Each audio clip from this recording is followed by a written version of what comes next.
every issue. Yep. Can't recommend it highly enough. Also joining us this morning, Mr. Russ Leach. Russ. Morning. Oh, no. My name's Russ Leach. Hopefully. There we are. Please introduce yourself.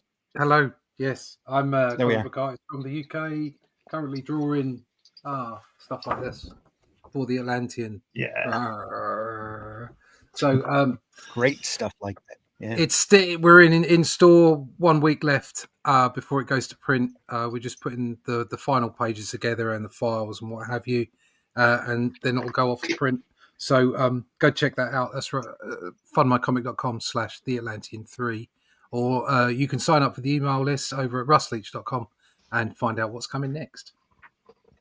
All right. Also joining us this morning, it's Mr. Charles Santino. Charles. Oh, yes. Hello. Please introduce yourself. Rammer guy. Charles Santino, writer, editor, art director, packager, and co-creator of Rammer, the Master Thief in a Future Police State. But before I show you Rammer, I have a story in the second issue of the Atlantean. Yes, you do. As if you needed any more reason to jump on board with the Atlantean, this is just one more reason. You made it even more special, Charles. Thank you. I'm in here I'm in here with a short story about the young cull. So you want to get that. Rammer, #1 on Amazon. Yeah. Master Thief in a Future Police State. #2 on Amazon. He's still a Master Thief in a Future Police State. And the cover for the forthcoming #3, which is an homage to an old Conan cover, Conan the Barbarian #8. And that'll be available soon. And if you want free PDFs, get in touch with me. All right.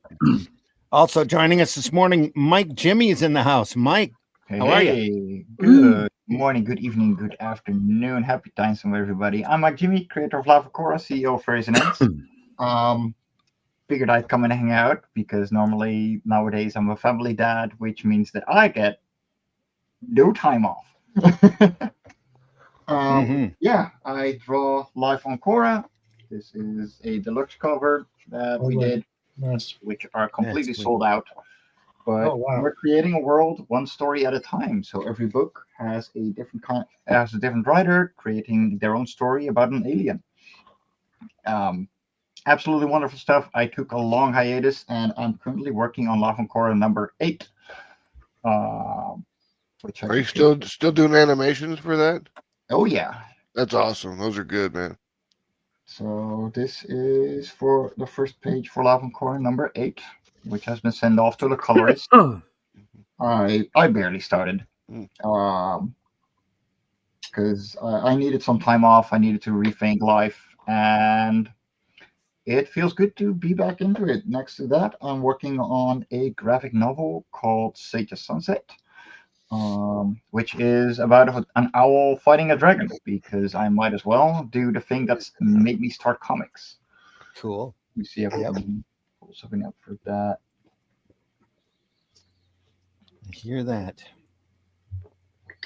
Also joining us, Max DeVille. Yeah, I am Max DeVille. I publish comics for Atrocity Comics. We make all sorts of smut, like Mary Machine Gun, Ninja Bimbos versus Zombies from Deep Space, Human Hunters, Native, Lady Blasphemy, and soon to be released. We're actually going to do our own version. We're licensing the character from him, but we're doing a Bill the Bull book.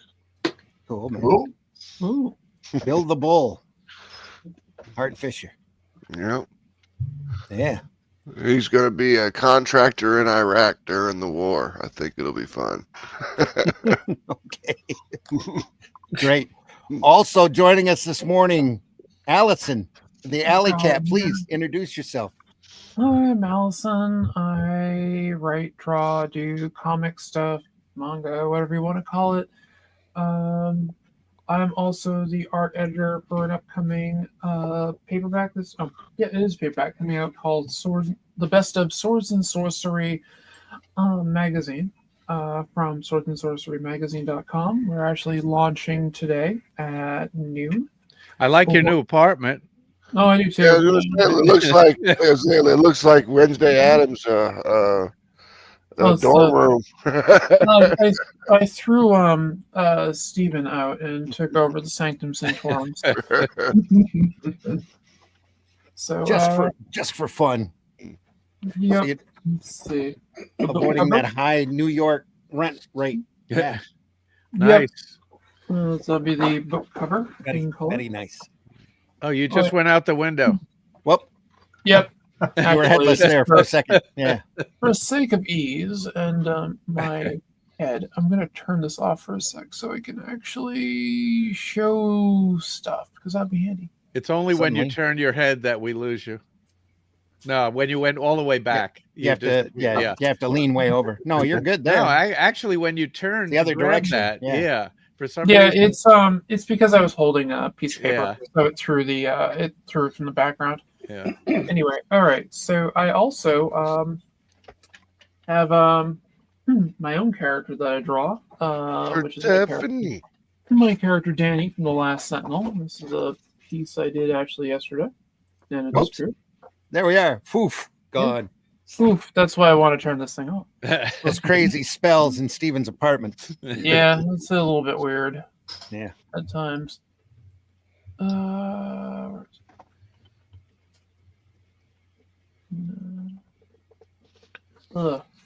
deal with it in a minute. Are we good? I'm trying to. Give me one sec. I have like one other thing I wanted to show.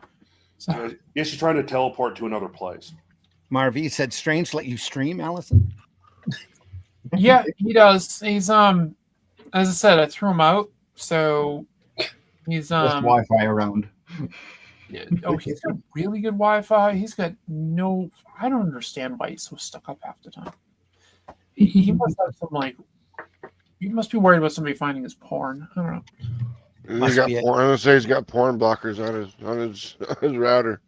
He knows the mystic bands of Ashanti, but he doesn't know how to clean his browser history. yeah, that's basically it. Hey, technology, man, it sucks. Magic is different from technology. That's right. It takes an entirely different mindset. So that's what Dormammu was after all the time. Exactly right. All right, I gotta mess with that later because it's being a pain in the ass. I hate to see. Dormammu, I've come here to bargain. I want your porn. I want your porn. This is my old comic, The Manifested, and I'll be actually sending out a version of this with all the backers for The Last Sentinel. So everybody's getting that free because I've been taking my sweet time doing things. And I found some old stuff that I worked on for somebody at one point. But the project kind of got canceled. So, because of COVID. Sorry to hear that. But hey, all right, that should pretty much do it. All right. And last but definitely not least, Mr. Mitch Rogers. Mitch, introduce yourself, please. I am Mitch Rogers, a horror comic book creator from South Carolina. I'm the creator of the Boger comic book series, the Flesh and Blood collection. And I'm also a recent veteran of the Cracker Barrel Wars. I'm currently going through Cracker Barrel Wars. I'm currently going through the original Boger miniseries, and I'm updating it, adding some color, changing the some of the dialogue. Adding things that make the story make sense more. Kind of not to sound pretentious, but kind of like a director's cut kind of thing. Sounds pretentious. I know it does. That was the best way to describe it. Pretentious, moi? I can be pretentious if I want to be. Isn't that an album? Yeah. As pretentious as they want to be? Yeah. We're looking at the book Tarzan, the complete Russ Manning newspaper strips, volume 1 from 67 to 69. Published expertly by IDW and the Library for American Comics. Very beautiful book. Lots of fun. We started looking at the Sunday strips. in Oh, this color. is when he was being dodgy with the well lid. Yes. And right after that, he's playing with his monkey. Down in a hole. Is it called Bubbles? I don't even think she's called Cheetah in this. Kalu. Oh, Kalu. Go to your mother now. Tarzan is hungry. Uh-oh. Getting him out of the way before he starts eating it. Yeah. I was going to boast about my huge haul I pulled from the bookstore, but we're already like 15 minutes in with the introductions, so my haul will have to wait. That's what you get for finding so many people. There we are. No complaints. Good morning, everyone. Mike is in the house. Marvy. His house. Holy hi. Still up from yesterday. Feels like it's been forever. Sarah in the house. Nice to see you there, Sarah. Glenn. Sarah. PBR in the house. Hello, PBR. Good to see you here. Oh, I need to better read a couple of comics this weekend. Great reminder. Speaking of comics, derp. Time is going by so fast. There we are. We need a translator for Sarah. She's been awake too long. It's not making any sense. There we are. So does PBR stand for like past blue ribbon or No, professional bull riders? Yes. Yes. Yes is a good answer. Yeah. I think PBR is over in the UK, so he might not even know what a Pabst Blue Ribbon is, Max. And he's lucky. Come on now. Yeah, that's hipster beer. Leave it alone. It's hipster beer. Just like Blatz. Yeah. Oh, my Schlitz. God. Keystone. Schlitz. That's good stuff. It's like that guy in every high school that think he's a badass because he drinks O'Doul's. There you go. God. Yeah. Schlitz. Didn't they have the tagline, when you're out of Schlitz, you're out of beer? Yes. There you go. I stole my dad's Botrix. Mad Dog 2020.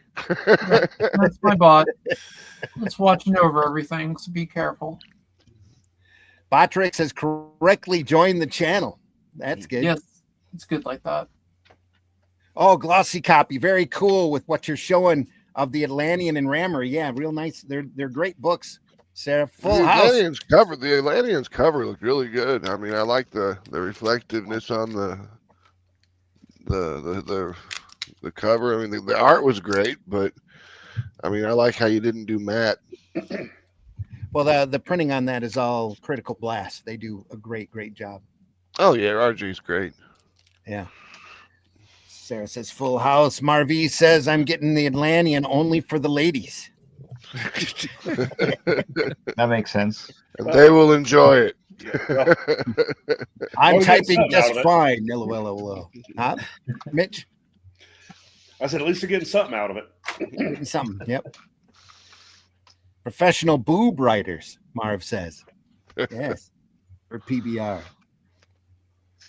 There's a shirt right there, Max. I That'll don't work. want to think about somebody trying to ride my boobs. That would be painful. No. Booty riders? Okay, that might be a bit That's better. a but, little you know, easier, yeah. I don't think we're going to be family friendly for much longer. Oh, I'm on here. We're definitely not family friendly. Oh, that's a good point. I don't think we've been family I was friendly. gonna, I was gonna No, say, yeah. just look at the panel. What do you expect? Very There you go. true. I mean, my mind's pretty much always in the gutter, so I was born in the gutter. You were merely molded by it. are you seeing a multi? I see how. Hello, motherfucker.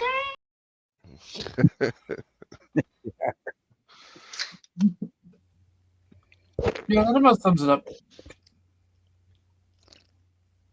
Little bit of monkeying around this morning.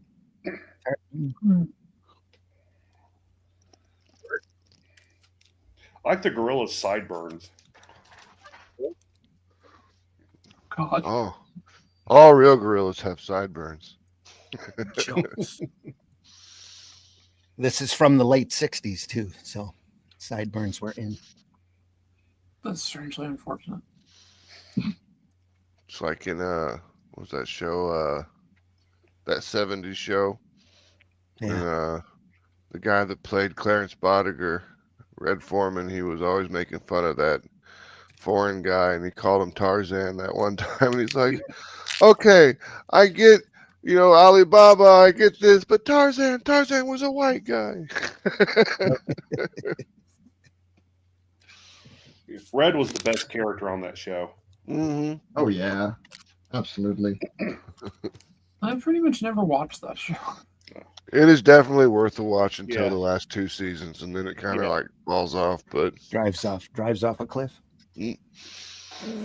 Yeah, it's worth it just for Red's one-liners. Yeah. Yeah, I've seen some episodes of it. I've just never really sat down and watched it. Seen a bit parts of it. My dad he loved the show. Somebody I needs was to in a- clip every time he said dumbass. Yeah, so like that time where Eric was like, "Dad, all this bad stuff keeps happening to me. Am I a bad person?" And Red goes, "Son, you're not a bad person. That's not why bad stuff happens to you. It happens to you because you're a dumbass."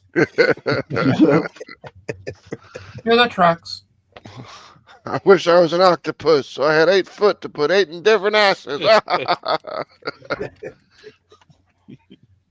Well, okay then.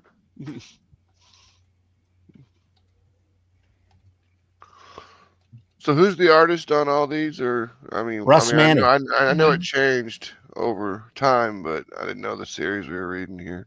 Oh, Yeah, this Russ is iconic Russ Manning run here. Also famous for Magnus Robot Biter. Yep. Yes. Yeah. Brothers of the Spear, all sorts of gold key material. Who put Magnus out first? Was that Gold Key Whitman. Gold Key? Okay. Yeah, pretty sure it's Gold Key. Didn't we establish that it was Mike Royer inking it last week, and also Yeah, we did. letting it?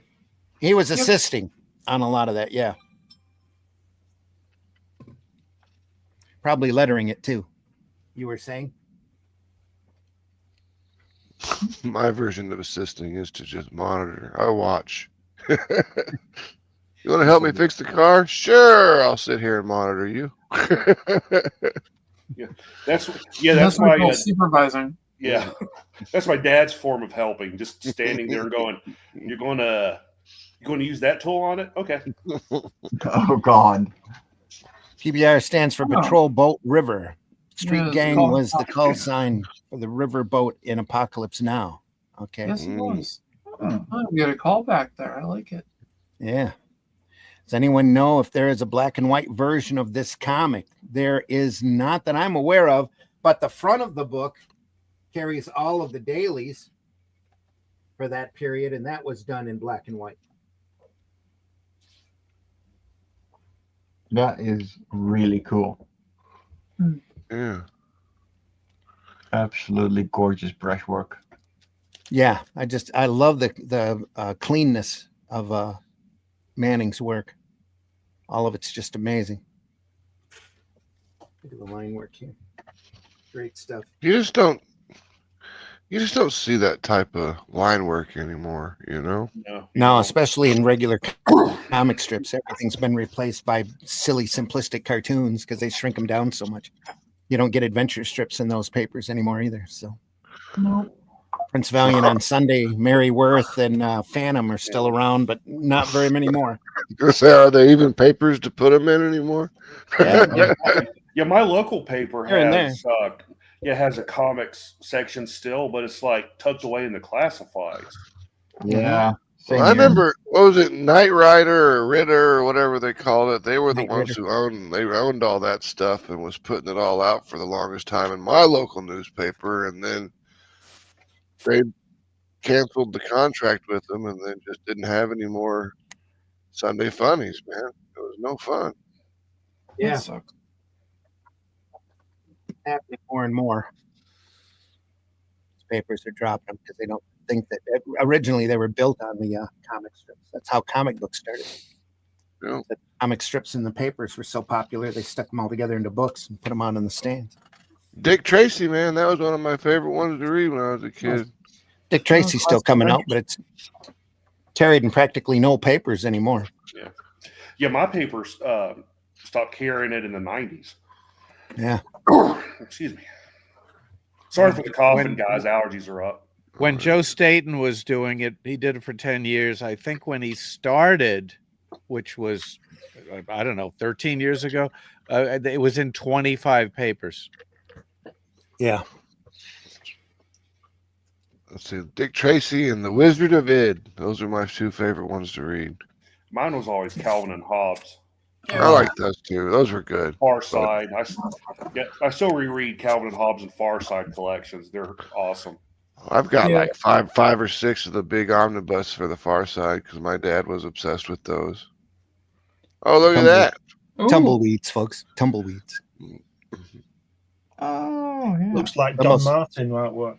It's the most horribly stereotyped strip you've ever seen in your life.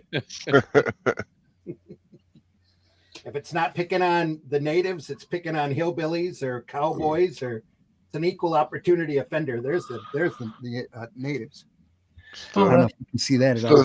The Mel Brooks of Sunday morning or Sunday comic books. Oh yeah, it's crazy, great stuff. But I love it because it's so. On one hand, it's so offensive, but on the other hand, it's really well done. It's like I was trying to explain to someone the other day. They were all talking about how, I want, everything kind of sanitized, and I don't want to be offended by stuff. And I'm like, art lives in the world of offense. You're sanitizing art. Well, I mean, what I tell people is you cannot laugh at other people if you can't first laugh at yourself. Exactly. Very true. Yep. I want to laugh at other people first, and then think about maybe laughing at myself. Hey, Randy, go back to the previous page there, right there. Yeah, to that. Look at the coloring here. The upper the moon there, that moon panel. Mm-hmm. Look at the coloring there, and lower left. In the lower, all down here. Yeah, look at. I mean, so simple, solid. Yeah. Not too many different tones, but just beautiful. Mm-hmm. It's very Conan-esque in that page there. That's Tarzan, though. Yeah, I know, but it's good with the snow and stuff like that. Kind of has a Conan feel to it. I think Conan has a feel of this because this is. Well, it came way before Conan, correct? Yes, but it wasn't that much before Conan. Oh, the actual written stories were. Still before it. The 30s, yeah, it's come before it. You're absolutely right. It could be 5 minutes before it, but it's still before it. Oh, yeah, no, I agree. Yeah, Tarzan was like turn of the century, wasn't he? Like before turn of the century. Tarzan was 20 years before Conan. 19? In the Pope. 13, 1913. 13? Yeah. Yeah. Very much a male-oriented soap opera. When it first started. I think was it John Carter was first? Yes. Came off of the whole Dr. Livingston idea, didn't it? Mm-hmm. The mystery of Africa. Yeah. Yeah. Years took longer back then. Yeah. Then you also had Alan Quatermain too, which is, in my opinion, is kind of a precursor to Indiana Jones. Oh, very much so. Yeah. Definitely. I mean, wow, page 269. Such wonderful colors. What is that British movie? Is it 5 million years to Earth or something? It's a Quatermain or Quartermass. That's Quartermass. Different. You guys know that movie? It's Quatermass. Quatermass. Yeah. Do you know that movie? Yeah. I do. It's a great movie. Yeah, that series started. It was Nigel Neal was the creator, and it started with a movie called The Quatermass Experiment. Quatermass. And Quatermass. Yeah, Quatermass. Okay, I've been mispronouncing it wrong all these years. You're not speaking the proper King's English. You have indeed been mispronouncing it all these years. Yes. But Quatermass was like the kind of Quatermass. Doctor. Yeah, Quatermass. It was kind of like the Doctor Who kind of thing, where he's like a doctor who travels to different places, and I think I have to rewatch the series. I It's don't- Yeah, like you inside. Oh, it's been a long time whatever. since I watched it. Yeah. Yeah, he's didn't they good. find Martians in the London subway or something? Yeah, in that's in that the movie. pit. Yeah. For being able to transfer himself through space and time, Doctor Who sure does love modern day London.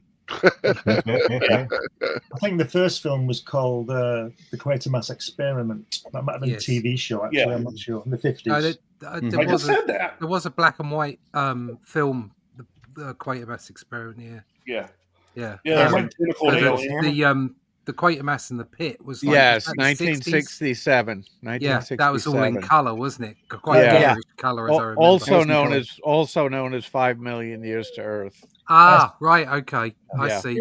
That was the There we are. American name for it, was it? Yeah. Right. Yeah, it's a very, very strange and creepy movie, but a good one. It is. Because we can't pronounce Quatermass. Exactly. Getting ready to That- say that we must can- be it. no, Yeah. I can't say sausages. I know how it feels. Crater mass and aluminium. We can't do it.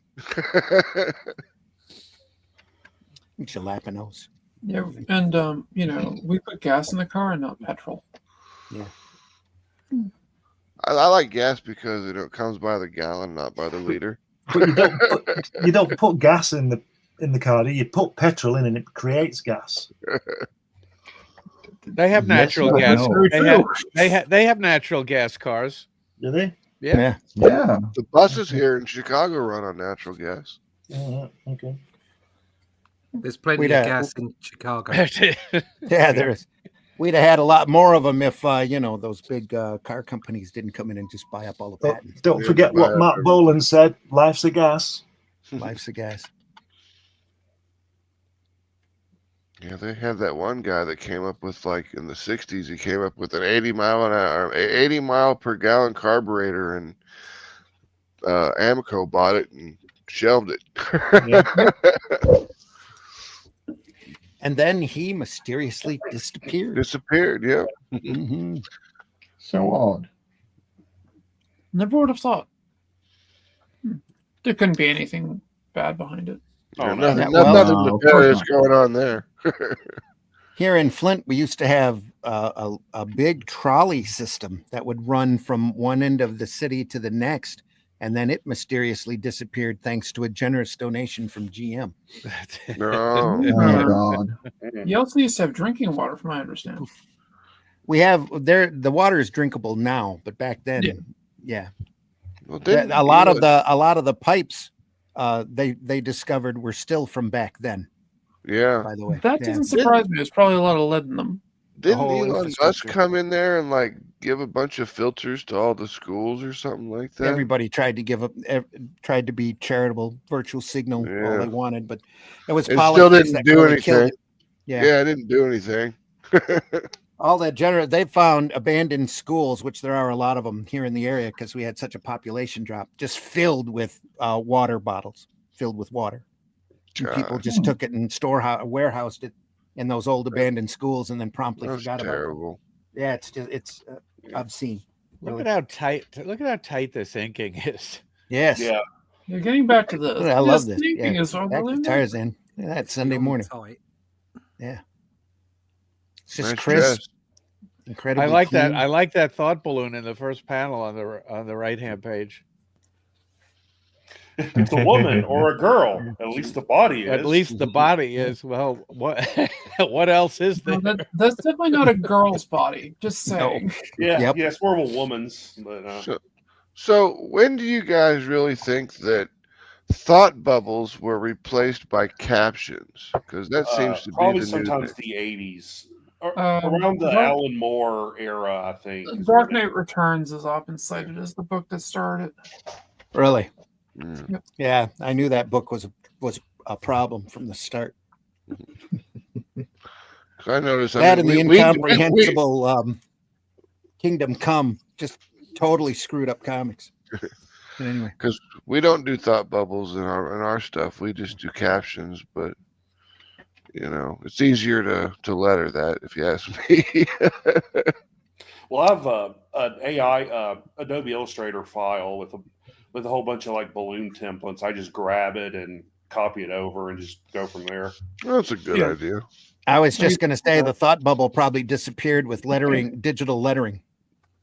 because the thought actually, bubbles are no. so difficult to draw. I mean, No, not that. I mean, I used to put them into my comics and things like that. Yeah. yeah, and they're available in Clip Studio Paint, like all kinds. Yeah, Clip Studio Paint pretty much does everything. Yeah, essentially, yeah. I draw my own. There we go. I might do it digitally, but I draw every one of them. None of them are pre-rendered. Oh yeah, I know. Same. So that I don't just use a library. Well, do it. thanks for making me feel bad. Jeez. No. It's There's just no wrong way. Just to let you know, I'm better than you in every way, shape, or form. There's no right or wrong. gets the If job you know, done. if Glenn were doing it, he'd be drawing it by hand because that's the way he does it. Yeah, I know. I'm just messing with you. I know, but I think it's very important that people do what they feel comfortable with, what they want to get out, and it's just what I want to get out of those. I'm more concerned about the fact that thought bubbles left us, to be honest, because I thought they were a fantastic device. They're a great storytelling device. Yeah. You know, otherwise everything's out loud. Yeah. Well, that's one of the reasons I love the Max was it kind of spoofed that captions as thought bubbles. Yeah. Like there'd be this like heavily detailed caption, and then like a character would say, "What'd you say?" He goes, "Oh, damn, I'm thinking out loud." You're thinking out loud again. Yes. It was Conan the Barbarian that first ditched thought balloons in 1970, and it was addressed, I think, in the letters pages. Roy Thomas said that for whatever reason he didn't think it made sense for Conan. He wasn't going to use them, maybe because Conan doesn't do much thinking. But exactly. That's about the size of it. Not quite sure, but he ditched it, and so that was 1970. Damn, I always heard it was going with the Dark Knight. Maybe that's why I hate more mainstream. Well, Dark Knight made it kind of unhip for comics in general, but Conan was the first the first series to really just say we're not doing it. Yeah. Fair enough. Back to the chat. PBR says, "Holy moly, tumbleweeds!" Now that's taking me back to when I was a kid. I used to read that in Heathcliff's Funhouse way back in the day. Yeah. Heathcliff and Friends. Yeah, I used to read those. Marvy says, "My introduction to Garfield and Friends and Heathcliff and the Cadillac or Cadillacs or whatever it was. I can't remember what they called them. Something like that. Yeah. My introduction to Tarzan was the Lord of the Jungle animated series. I love that show. The movements, voice acting, the score, but they reused a lot of scenes. Still one of my favorites. Yeah, that was a big thing with that Tarzan show. That sounds like Filmation. Well, yeah, so that's Filmation and Deke. They used to do that all the time. Yeah, Deke as well, yeah. We've got to move through the jungle. Use the same 5 shots in a row. Yeah. Oh, yes. Do you remember Garth? Yeah, we remember. I remember Garth. Remember Late Garth? World Party Time. Excellent. Wrong Garth. Great English comic strip. I think we've looked at that in the past, haven't we, Glenn? We've looked at some Garths. Yeah, we're looking at some Frank Bellamy stuff, weren't we? Yeah. Well, PBR says, while I truly appreciate the black and white line art, the color palette in this is so clean. Yeah. That's the mother of necessity is the mother of invention. Because back then the newspapers only had a limited amount of palette colors that they could hit correctly. I was going to say they only had 4 colors, right? And then they had to just kind of layer them on top of each other. So that even makes it more impressive with that they're getting these skin tones and these half tones they're using. Mm-hmm. Michael Hart says, I think it was people like Bendis and Ellis as well. Yeah, we can blame Bendis. Yeah. That's fine. We can blame Bendis for a lot of stuff. Yeah. That's very true. And none of it's good. That's a whole other story. Anyway. One thing I always liked about the older Tarzan material, both in the comics and the movies, is that he lives in a jungle. He was raised in the jungle, but he's always so clean shaven and his hair so nicely done. Mm-hmm. And he's never really that tanned. No. Absolute that one I British can boy. kinda get behind. Impossibly anything else. Kind of get behind that one. I mean, jungles generally have a very thick coverage, and I'm just making excuses. All right. There you are. All the villains, though, are unshaded. There's a reason they call it heroic fantasy. There you go. Yes, exactly. Yeah, like how in all the Robin Hood stuff, Maid Marian's always like so nicely make upped and everything. Hair is perfect. Yeah.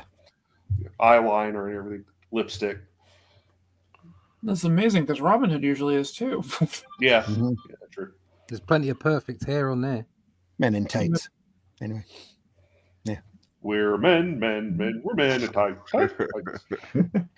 Tight. I haven't seen that movie in a long time. I haven't either. Well, You it's need to on watch your Tubi. favorite comedies on a regular basis just to remind yourself what's funny. You know? Yeah. So in other words, just rewatch Mel Brooks's Library. Gotcha. Yeah, I was gonna say I do just that, watched yeah. Blazing Saddles like 2 days ago. There you go. That Excuse is a me great while movie. I whip He's this out. 99. Yeah, he's 99 and still making great stuff. He Yeah, is. he's making Spaceballs. Somebody's got to go back and get a shitload of dimes. Pretend your secretary. Pretend your secretary. Matt Black in the house, morning and afternoon, everyone. Has Mike fitted his computer keyboard on the surface of his drawing board? Let's see. No one knows. Maybe. No one knows. Oh no, I can actually remove it, and in that way, I can switch between working traditionally and digitally. At least I think, yeah. So here we go. So I can remove this one, and then I have a numpad that makes everything move. And then I got my hotkeys, and then I can remove the screen. And if I want to, I can put on Lightbox here. I can do anything really, because it is simply a drawing board. And It's a complete fixes separate audio. desk. Yeah. Excellent. Mike's currently working on a version of Space Ghost. Yep, that's it. Yeah, that's definitely not a bird. That's it. Yeah. My No. favorite character in that show is Brack. There's an interesting. Well, are we going Yeah. back to Tarzan? Yeah, we were going back to Tarzan. Charles, Yeah. unless we need to go to you. No, we go to Tarzan. We're Going to trying. Tarzan. I want to comment. I want to comment on that last thought balloon there. That had some strange comment in it. Red hair.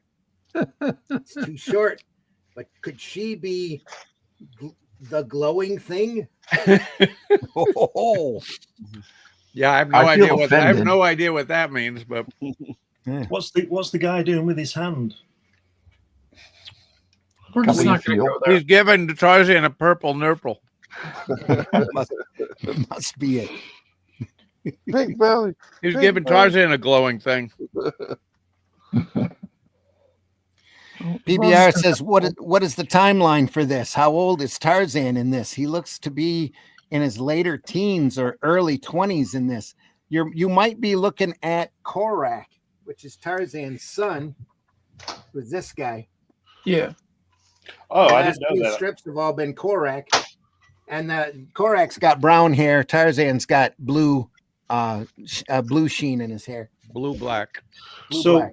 when Tarzan says, "I think that's a girl," he finds out because he's got a son. He's definitely Yeah. found out. He's figured that out. I Well, they had stand by it. they had to use Not a blue girl. for black back then, There's- didn't they? Because they didn't have. There's Tarzan. No, that's full Korak. black. Still. Yeah. They didn't have full black back then, so they had to use the blue to. Yeah, they use the blue. Yeah.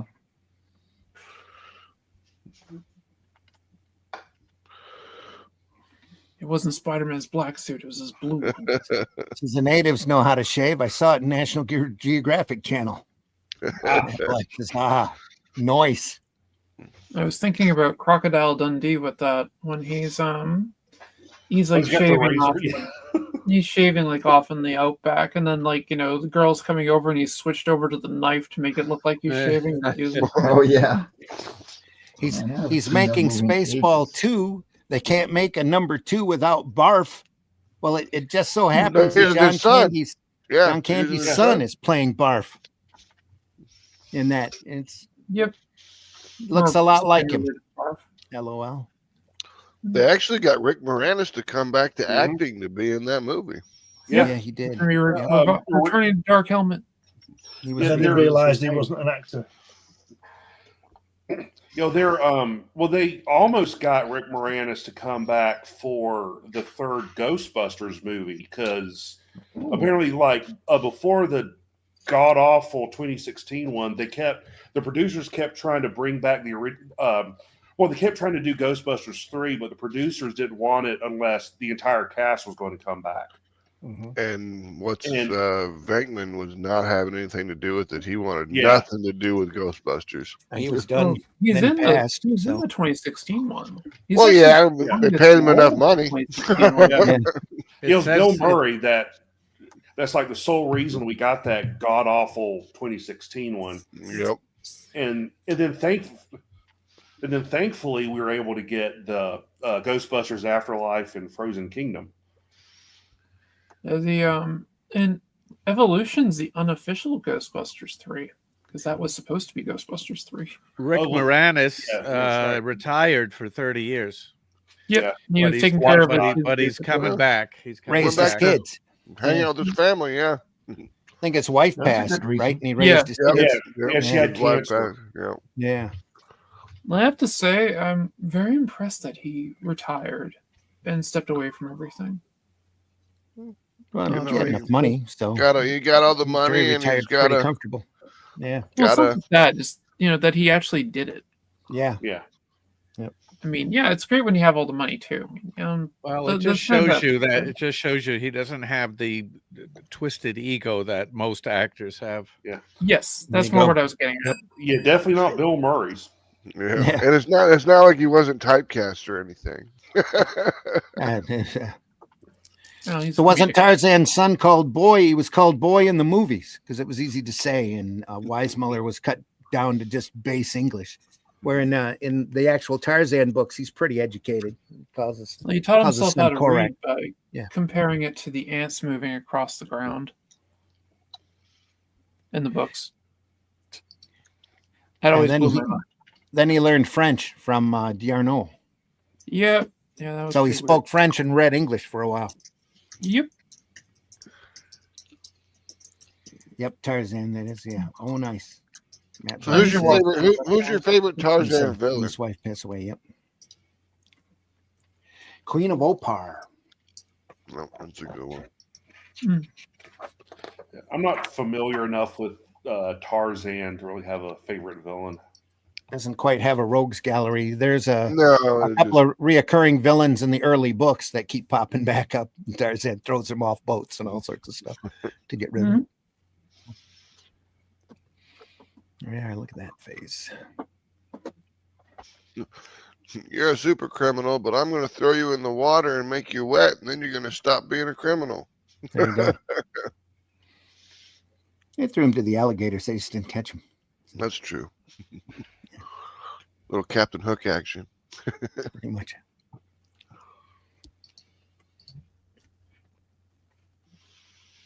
Back to Tarzan here. Mm-hmm. It's kind of got a Superman vibe with that. Yeah, it's the hair. Yeah, the Yeah. haircut. All the And your- heroes from your comics around this face, time kind of look the chin. same. Yeah. Kind of black hair, blue-eyed, square-jawed. Very waspish. Yep. You were talking about the colouring on this before. Mm-hmm. It reminds me of some wonderful colouring I saw in a book called The Shadow Kingdom, and I believe it was done by Mr. Russ Leach. I might have to check this book out. Who's this? It's person? nice. Who's Tell us that? more. Who's that? It's Who's nice that? to be acquainted with people who know what they're doing. Bless you. Is it done by people that actually read the source material? Wait, Yeah. the source material? No. Actually read the source material. Not anymore. No one ever does that. I'm not seeing Yeah. any errors in any of the panels. No big head Lois like in Superman. Manning does some way cool stuff. Yeah, PBR. Manning, I think, was classically Can't trained. agree. Yeah, he was. And Seigel and Schuster, well, they weren't. Yeah. I wonder how long it took them to bang one of these pages out. You know, because I mean, those guys were like hard working, like doing a page a day or sometimes two. Well, at this point, they're doing 6 daily strips and the Sunday page all in a week. Mhm. Wow. Yeah. So that's like a page a day. Yeah, the Well, it depends on how long it takes to do one strip because And how many- one strip and how was many average assistants? 3 panels. Yeah. How many assistants you have with it? Right, and some guys had assistants that would do the spot blacks and Yeah, the you know, backgrounds. the backgroundings and well, it's like Frazetta ghosted Al Cap for quite a while, Yeah. and I believe the only thing that that was drawn in that wasn't by him were the faces and the hands. Yeah, we went through Manning's background on his Wikipedia page. He had such unknown assistants as Mike Royer and John Workman, William Stout, and some guy named Dave Stevens. Yeah, who the hell is that guy? Exactly. Actually had some pretty high end assistants, man. I mean, that's pretty. Well, That's one of the cool Yeah. things to do is like see where all these larger names that became something, like whose assistant they were and what they worked on in the past, and you go back and look at it, you're like, okay, I can see it now. You know, yeah. The clean style there. There's a lot. You see Manning's influence on a lot of modern artists out there. The ones yeah. that bothered to take a look at his stuff. Steve Rude, especially, I think, comes through. Oh, definitely. A lot of Manning that comes through on his work. I am terribly sorry. I actually have to go and hop because I have to be a family man again. The man, the myth, The All right. legend. All right. the legend. Peace All out. right, Mike, Does tell it- folks how they Mike? can find you.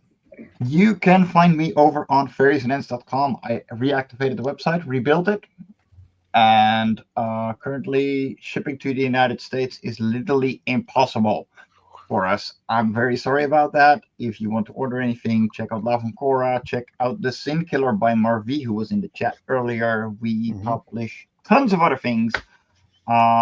And you can find me over on Patreon with Fairies and Ends as well, where you see this page finished a lot earlier than most people, together with project updates, commissions, all the things that I do. And I've been doing a lot again lately, and it's nice to be back to the saddle. I Excellent. miss drawing. Yeah, It was great seeing you, Mike. glad to see Yeah. you. Yeah, Yep, See you, glad to man. see you back in work. Haven't seen you in a minute, so it's good to catch up, man. yeah. Keep up the good take work. care, guys. Take Bye. care, Mike. We'll see you soon. I hope. Take care. It's almost impossible to get anybody to ship to the U.S. now. I wonder why. Button. There we go. I have no idea.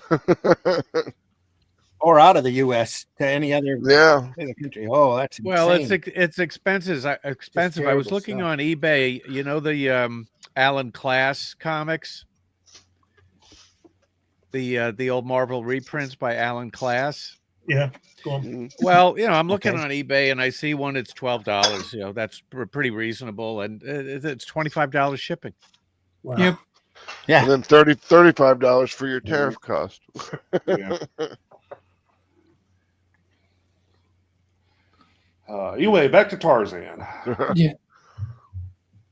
Little extra spotted blacks here, just to Silhouettes makes it faster. I Makes see it Steve Villy join the team on the second panel now. yeah. Vinny, we're up against the deadline. Can you fix this panel? Sure. Sure. $30. Black it out. Just give me a well of ink and I'll be good. All right, Mike. Take care, Mike. Great seeing you. Sometimes I have to persuade my artists to do the occasional silhouette. They think it's cheating, but it isn't. Yeah. No. Frequently, it looks great. Well, Yeah. sometimes you need it. Like we did one scene where there was an SS officer like kind of in an alleyway, and we used him lighting a cigarette to kind of flare up his face, but then you had to have the silhouette as he's walking out of the dark alleyway in order to really push that tension. Was it a partial silhouette or complete? It was when he first lit his cigarette, you could barely see his face, but it was a full silhouette as he was walking down the alleyway because of the light behind him. It was backlit, so. But we made him look like I can't remember the guy's name, but the guy that burned his hand in Indiana Jones with the round glasses and the hat. Oh, him. Oh, yeah. yeah, him. It's hot. Yeah. Well, I mean, I work in horror comics, and silhouettes really add mood and tension. Oh yeah, it'll sell it. Oh yeah. It's another great Tarzan page here. Yeah, that panel where he's grabbing a guy with his legs is really well done. Yeah. To be honest with you, I think the hardest part of doing Conan would have been to do all the animals. I mean, if horses are complicated, then an elephant's got to be tough. Oh yeah. The leg on the elephant on that bottom panel, yeah, it's a little bit thin. Mm-hmm. Yeah, that's a little funky. Yeah, it looks very human, doesn't it? Yeah. They're- He's got the same leg on the first panel of that row too. Yeah. It's also, Yeah, he does. Elephants have stumpy legs, don't Yes. Yep, very stompy legs. yeah, if it was that thin in real life, it would break. They're also elephants are kind of interesting because when they're moving slowly through the jungles and all that, or across the plains, they're almost silent. Yeah. they? I've been an elephant in India. It's great.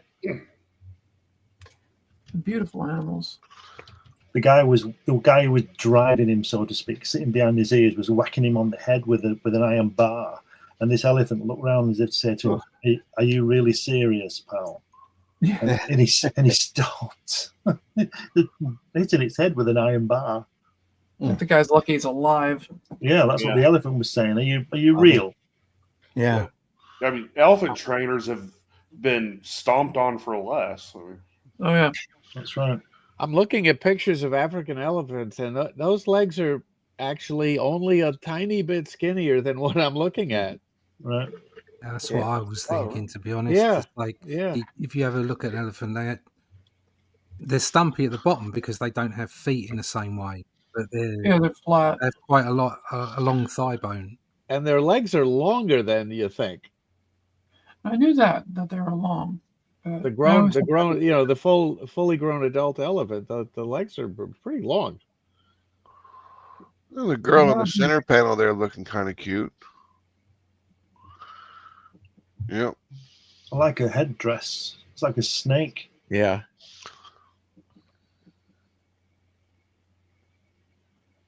She looks like that girl in the center there. She looks like that actress recently. Yeah, I was trying to place the actress and I couldn't quite get it. Is it Wizard of Oz woman who's ruined her career? Judy Garland? Judy Garland. No, not Judy Garland. That's bloody years ago. I'm talking about. She's just ruined her career. She's about 23 and she's in some film. Is it Wizard of Oz they've remade? Oh, Wicked? Oh, Wicked? No, No, the bird that was in Snow White. Snow White, yeah. Snow White. Yeah, that's the one. Yeah. The one that looks like Kristen Sling Blade. Stewart? Kristen Stewart? Don't know her name. Nobody Okay. does. Isn't That's she, the point. Nobody knows. who she is. Yeah, I don't think anyone saw that movie. she's Latino. She is. Oh, her. I suddenly realized I was muted. It's Rachel Ziegler. That's her right. name. That's right. Yep, yeah, you I are would correct. I thought you were talking about the other bad Snow White movie that ruined her career, the one with Kristen Stewart. Kristen Stewart, yeah. I keep As forgetting usual, Randy is right. I keep forgetting that the live action Disney version of Snow White even exists. Disney's hoping the same thing. Yeah. Yeah. They're supposed to be remaking that. Well, someone was saying that what they're planning on doing at Disney is using AI to do a shot-for-shot remake of their old movies in with like using AI to make them look like real people, so it's more of a live action shot for shot.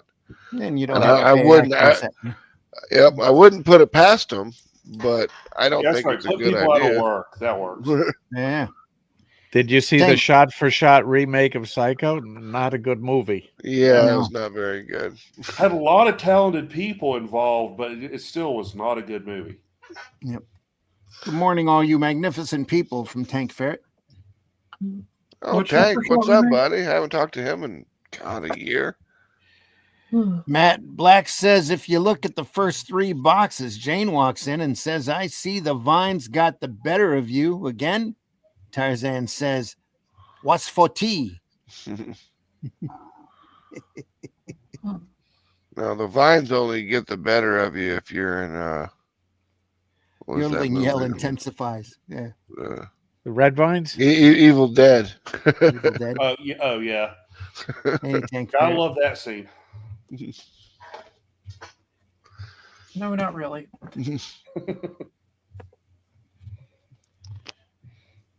Young Sam Raimi.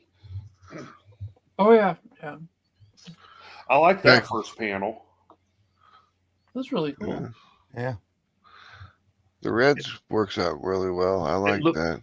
That hair looks like that Japanese film which comes out the TV screen. Ring Oh, Girl. Yeah. The ring.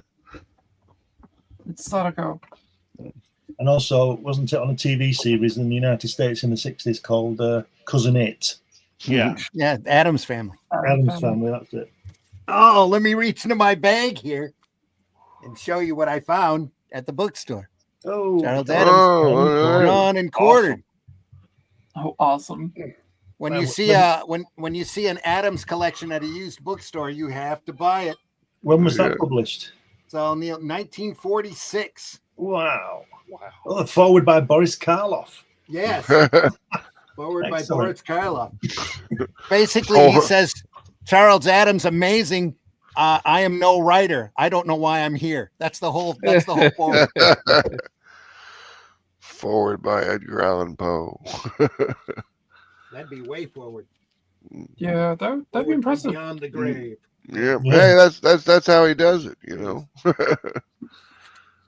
They channeled Hopefully in October, I want to do look at some Charles Adams work, as well as he said reaching into his bag, looking for the other book that he bought.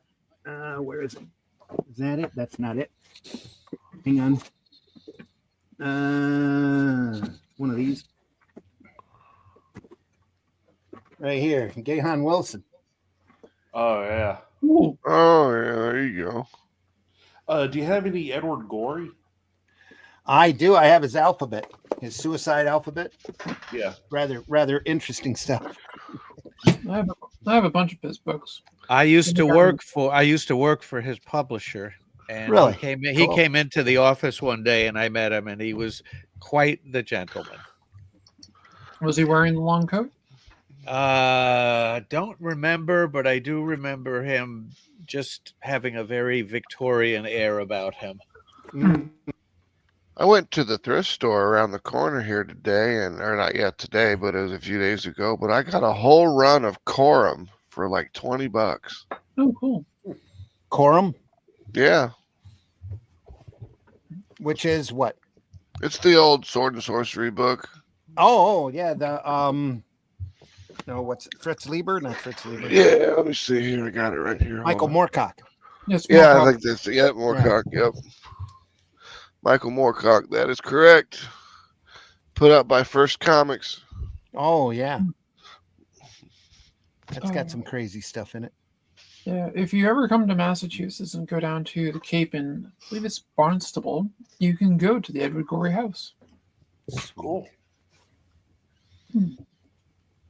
I'd like to go to the Poe house if it's still around. Did they do away with that? No, it's still a museum, I believe.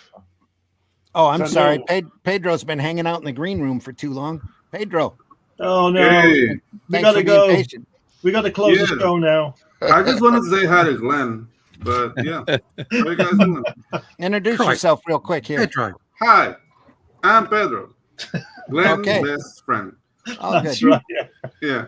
My Panamanian pal. Yeah. Looking at Russ Manning's Tarzan today. Yeah. It's amazing. Crazy stuff. Yeah.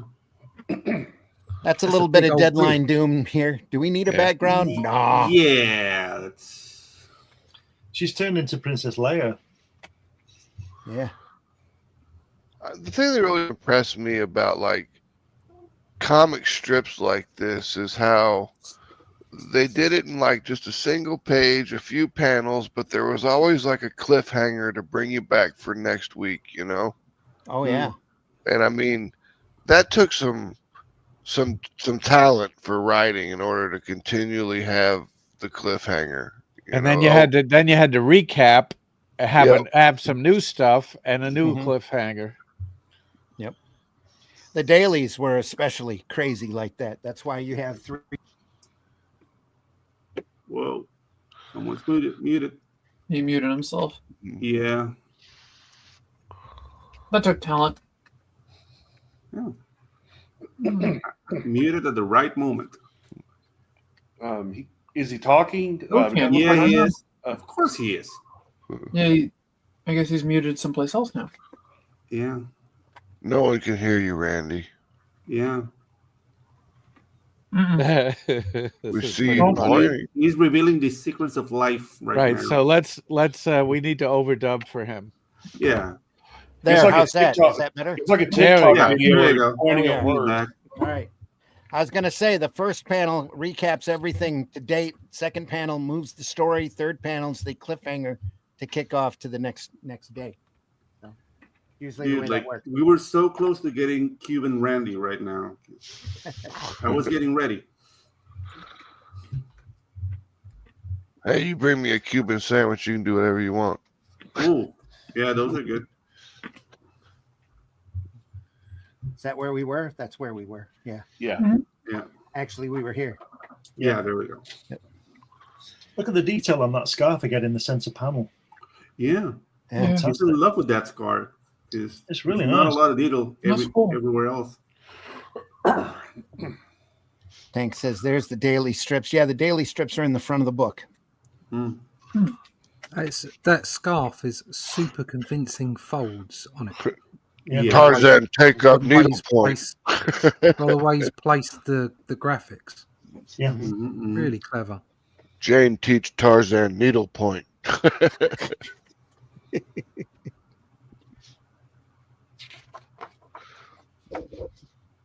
Whoa. Tarzan's thinking, girl has twin. Oh, twins, Basil, twins. Yeah. He's also thinking Tarzan fantasy about to come true. Yeah, exactly. Dear Penthouse. Look at that building there. That's fantastic, isn't it? Yeah. It's psychedelic. It's so good it kind of looks out of place. It was in Yeah. the 60s. Yeah. When drugs were good.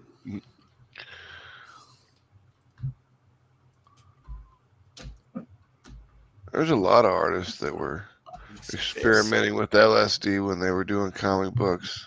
Yeah. I mean, it was a time when people didn't know it all killed. Yeah. You know, I think there's a lot of people experimenting with drugs when they weren't doing comic books as well. Yeah. I true. agree. Drugs were a lot cleaner back then too, though. I mean, I wouldn't be surprised if Ditko did some LSD for the Doctor Strange stuff he did. I think I'd be He says he never took a drug of any kind. I was just gonna say I'd be surprised if you found out he did because he's such a clean liver. Yeah. Yeah. But I mean, it's just reading them as a kid. I was like, where do they come up with this shit? Oh yeah, crazy He had stuff. a clean liver? Yeah, he was a clean. He had a clean liver. No. Yeah, Oh. he'd been Yeah, he was asked never that question. He'd been asked that question many times, and he Oh, said just no, like Kirby, no every yeah. time. And I believe him. He was No, straight edge before straight edge was a thing. You know? Well, kind of going back to Max. Yeah. kind of going back to Edgar Allan Poe, like he was known as like an alcoholic, Opium addict. That actually was a piece of slander that someone made about him. He actually only tried opium once. Oh. What was the doctor that wrote the false biography of him?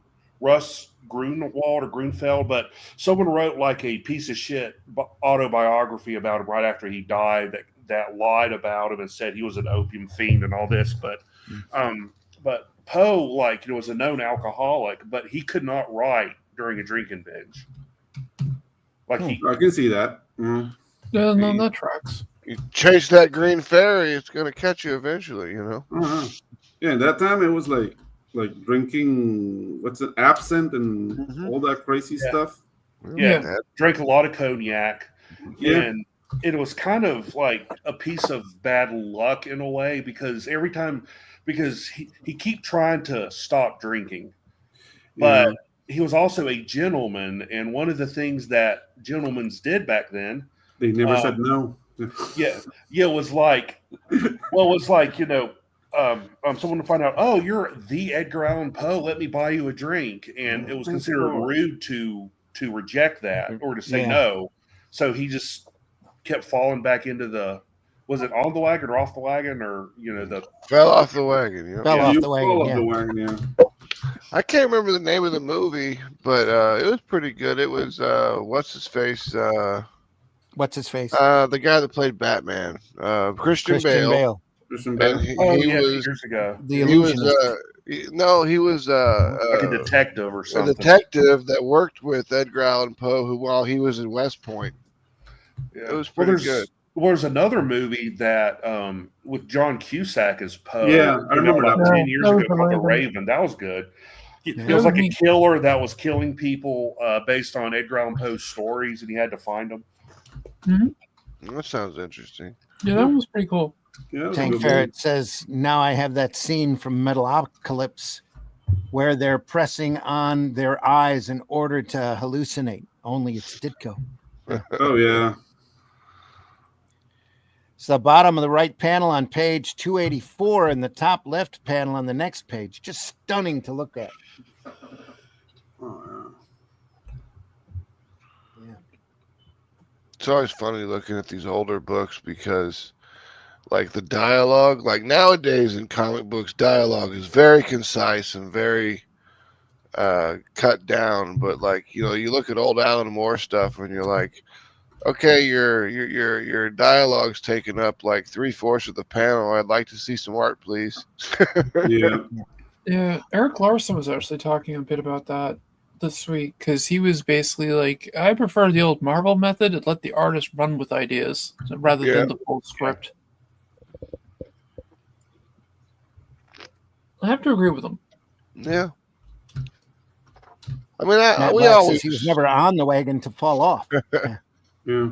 We always try to give our artists as much artistic freedom as we possibly can, I mean, that's kind of one of the reasons why we hire an artist is for their creativity, not to just follow a script. I mean, we do have a script, but, we'll always take suggestions, and if something's better, we'll use it. Yeah, that makes sense. Tank Ferret says, people used to clown on me for drooling over the artworks for Tarzan and Mary Worth. Those old strips have a lot of quality to them, no matter what the subject is. A lot of them are just incredible. And Prince Valiant. Yeah, Prince Valiant's beautiful. Yeah, Prince Valiant's beautiful, yeah. Same thing with the early Flash Gordons. Just fantastic stuff. Yeah. Flash! That's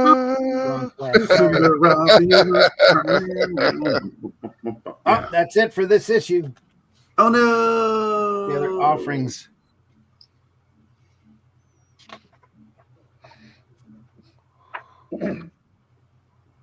There's a bio piece on the infold there. Yep.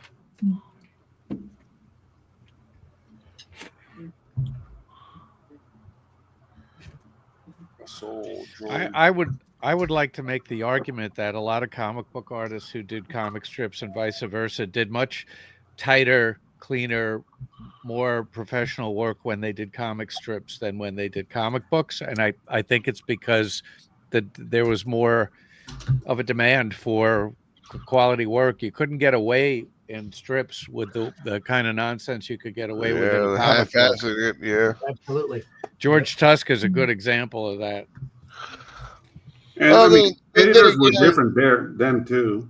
Then again, it That's is another thing. easier to draw 6 panels than it is to draw 600 panels. Well, too.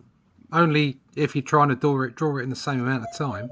Yeah, that's Plus, true. Yeah. plus the pay was a lot better on comic strips. So, Charles, are you suggesting then. that that's because a higher value was placed upon the artwork for the strips rather than for comics? Yeah, Absolutely.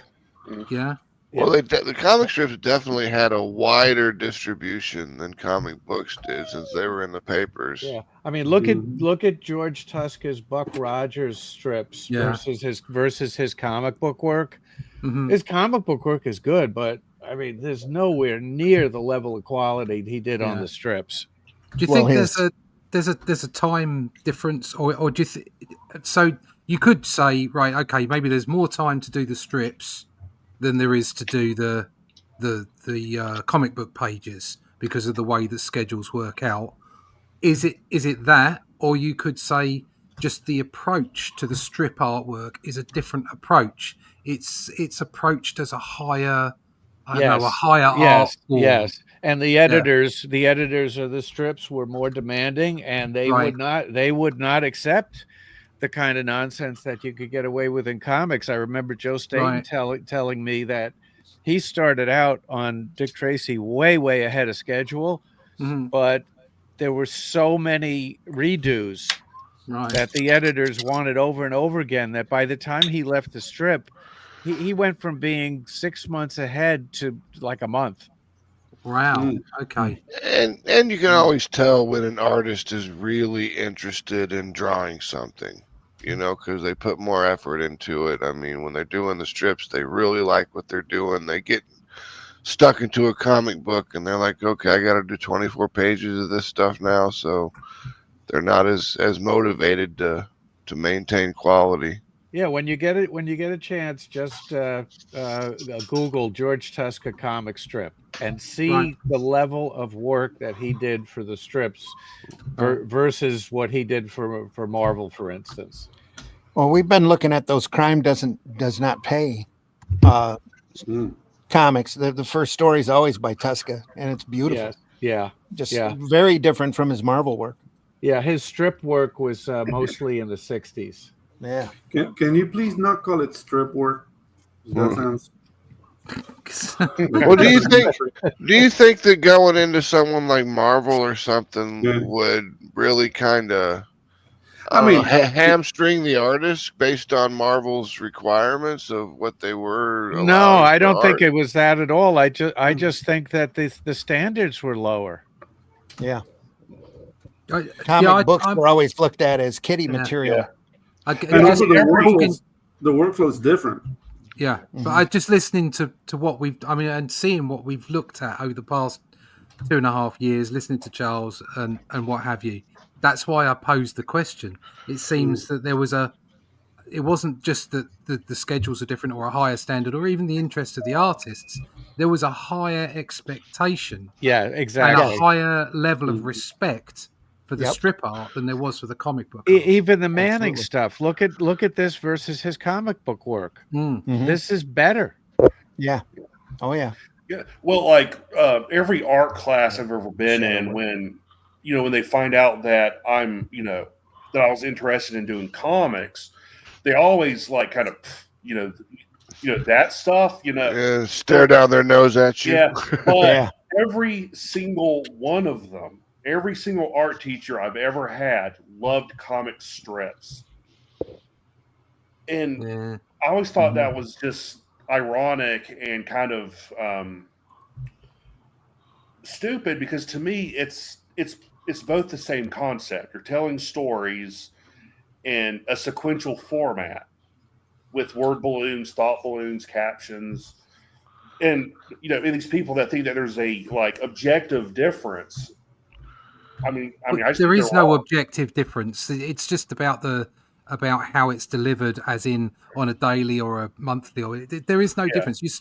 There's a difference to the pacing of the stories as to how you start and finish, because it's a single strip, whether it's these or whether it's just a single line. So that's about the pacing. That's about how you. But the actual drawing of the story, producing a story visually via sequential art, they're identical. Okay. The point is that many people can make themselves believe that something is worthwhile and something else isn't. Okay, and that's the art world for you. A banana is worth more than the work that I should produce on the Atlantean by a factor of 1,000 or something. So it just goes to prove that it's about the audience, and it's about how certain demographics perceive it, And also whether how you they're sell in. yourself, though. Yeah, That's but the it's other not thing. just it's not just that. If you're in the art world, okay, Yeah. it in the whole sort of paragon that it is, and you've got people on one side of the aisle who are, in universities and museums and all other kinds of places, telling me that a banana, slapped on a wall is in some way art, I is in some case important, but the stuff that people have produced in comics over the last 120 years is just pulp rubbish. Then they're obviously misguided, are they not? Yeah. Well, Well, I think the modern art community one at a is time, just please.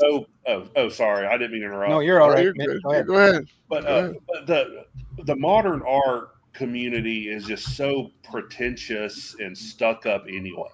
Yeah, yes, but if you look at this, strips versus comics, this was way back. This is 50, 60, 70 years back. And there's still this snobbiness about strips versus comics.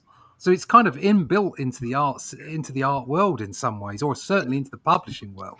Yeah, well, I think you're seeing that shift, though, away from the comic strips being the highbrow to graphic novels. Yeah, in a lot of cases. Comic strips are kind of going the way of the dinosaur. Graphic novels. Graphic novel was just a term that was made up to try and appease those people that thought comics were crap. All right, that's all that was. Eisner had a great story about that because it's a graphic novel. It also might have to do with just nostalgia. I mean, these people grew up with these comic strips, and that just kind of, is what they grew up with, so that's what they enjoy. It gives them that feeling of going back to being a kid again. Yeah, there are pills for that too. The whole there's a higher novel level of thing quality. is just like saying, go ahead. I really apologize. I'm not trying to interrupt. I'm just no, you're fine. But the whole graphic novel thing to me is just almost like saying, "Oh, I don't make movies. I make DVDs." I make films. Well, the terminology is, I don't make movies. I make art. I make cinema. It's pretentious, absolutely pretentious to say that comic books are not art. They are. Yeah, well, they definitely are. But there's plenty of people that tell you they won't. They're not. And unfortunately, those people are the people that have more power. I just thought it was interesting to explore the difference and the way that, as Charles was saying, how the artwork was approached from an editorial perspective as well in the strips, and why we see these strips in such high regard, but also the amount of work that's put into them. And also the audience was different. It was the family, adults were reading this, and comics were for kids. Yeah, exactly. Yeah. Yep. Then EC came out and just totally blew it all up.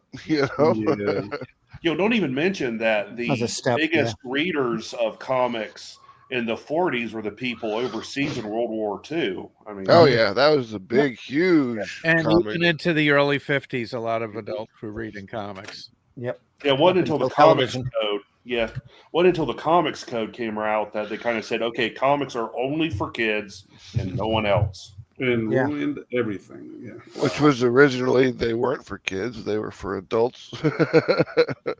Because kids really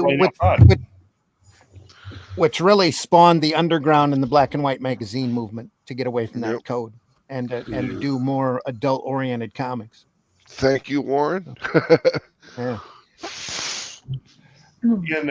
In overseas, and especially like France and Italy and Japan, comics have always been for whoever felt like reading them at the time. You know, There they were still kind of like, are. yeah, Yep.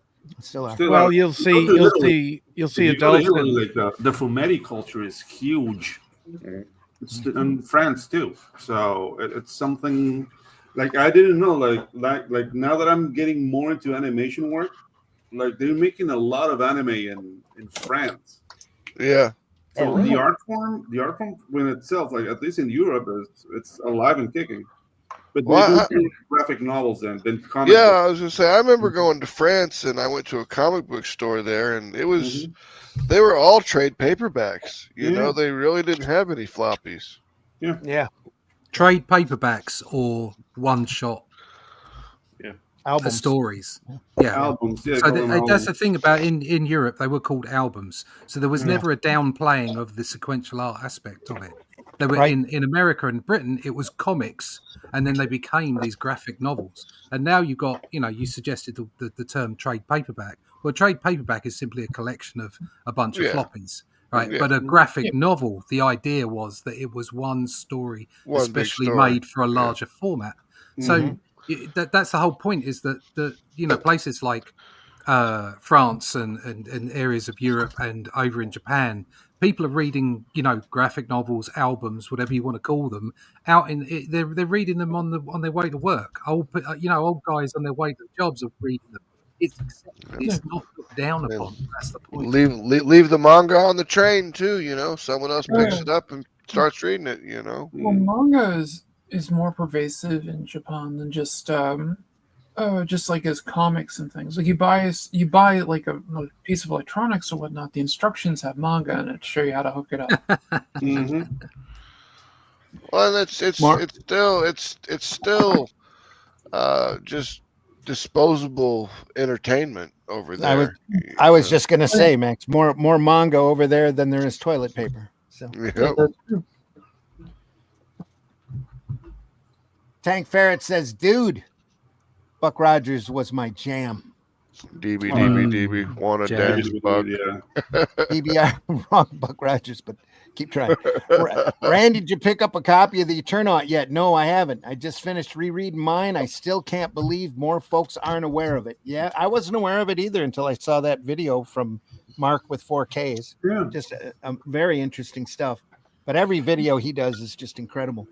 Yeah, his Yeah, videos. dude. The San thing with the Francisco Eternaut is Chronicle had the that best it's very Argentinian and very, very commie. Like so much. It just like rubs me the wrong way. But it's a great piece of artwork. I tried to watch the Netflix series and it was just too dark for me. It was Yeah, it's all really dark. a solid black. It's like Which one? crazy. Which one's that? The Oh, the Eternaut. Eternaut? Oh, the Eternal. Okay, yeah. Oh, you say Eternaut. Yeah, because Eternaut, yeah. El Eternauta, like the accent is somewhere else. It's Yeah. like Eternaut. Okay. Noted. You're absolutely correct. Funny pages were super competitive. I remember illustrative strips coming and going frequently. And he says, I use that word to irk Pedro for comments. Yeah, I mean, I'm not irked by they said they call it the strip industry. Now thinking about it, I'd rather strip than work for Marvel, but Who wouldn't? At least right now, yeah. yeah. $35 a page for pencils and inks. Yeah. Mary Worth was boring as all get out for me, but the artwork had me captivated. Great. It's great stuff. That and what is it, Judge Parker and Apartment, was it 3G? I think it was. All look the same to me. All were soap opera comic strips. And I think Mary Worth and Judge Parker are still coming out now. I'm not sure about Apartment 3G, but those two strips are still in somewhat limited release.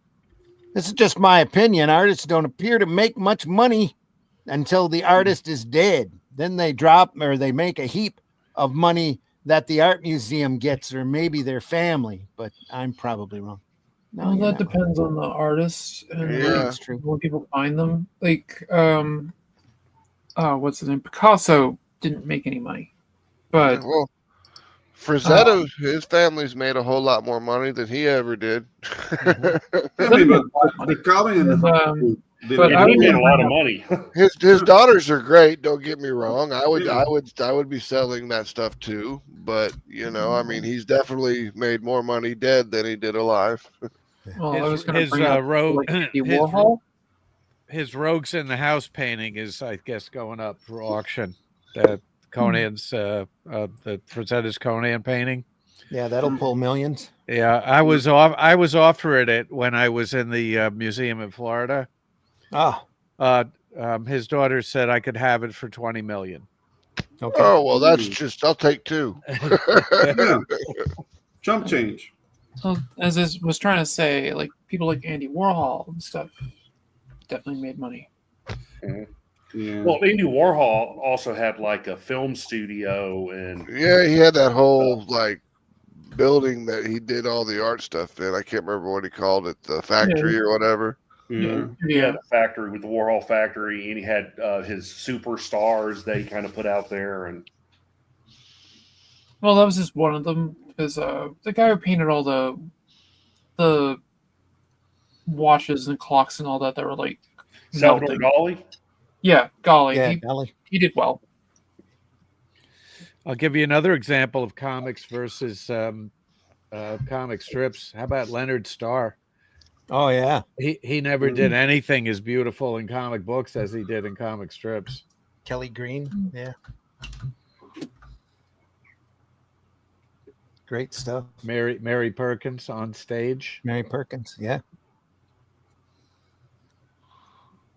Did Kirby ever do strips, or does he only do? Yeah, comics? no, he did strips. Oh yeah, he did strips. Okay. Sky I figured Masters. I figure they all did, but I just don't remember reading Cycle and anything. Pierce ended up doing the Superman strip for a while too. So, I mean, as I said, strips just like we were saying before, it just had a better connotation to it. Yeah.